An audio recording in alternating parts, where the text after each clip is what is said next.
Bajaan gurraatti moo dhiira sila? Abbaa Masaltu. Safuu lakkaan jin. Safuu kana jiraam diduma kana wajji di malee ijoollee malaayikaa dubbisanii irratti hin ga'in deembo. Gufu deema mukoota masara. Isa kun akkam godhataan jee.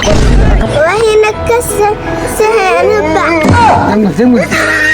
Guutuu channel humna Oromoo Jabeessa China Dabada.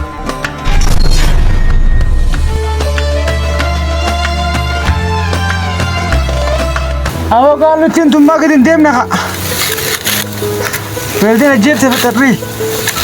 Akka deemaan dhufne.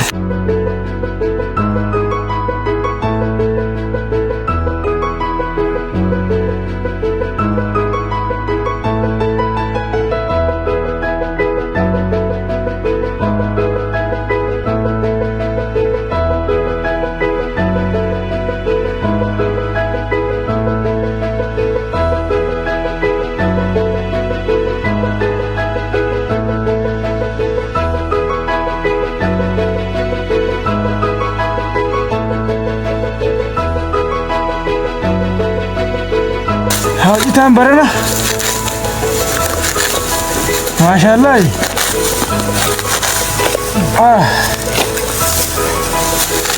Diboonni meeqa mana jiru? Diboota afuri moo akkana mana jira qinxii lama. Qinxii lama mana jira?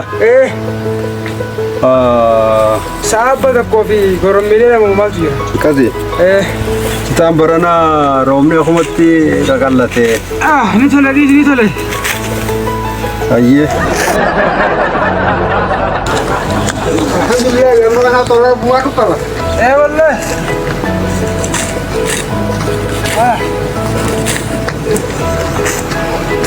Kita bawa tu bah. Fayyaadaa gaadde fayyaadaa. Amin. Amma dhufte. Hojjaa areera irra keessa. Fideen jira ashara areeraatiif hundaa'uu fideetti fayyaadaa galatoomaa. Bajaan gurraatti moo dhiira sila? Abbaa Masaltu. Safuu lakkaan jin barage. Sawu kan gorgan jin. Dembale sinje. Safuu kana jiraam diduma kana wajji di malee ijoollee malaayikaa dubbisanii irratti hin ga'in deembo. Akkam. Waan akkana ijoollee malaayikaan dubbisti? Egaa malaayikaa dubbisa. Licha barage kana sumaata ergee akkuma kana jetteeni. Malaayikaa dubbisaadhiis ijoollee narraa dhalanii gufu deema mukoota masara. Isa kun akkam godhataan jee. Waan safuutis aadiin hin jiniinka. Waan safuutillee waanuma gaariin jiniinka. Akkam godhatiin deemi. Wahii nakkasa seherba. Dengu.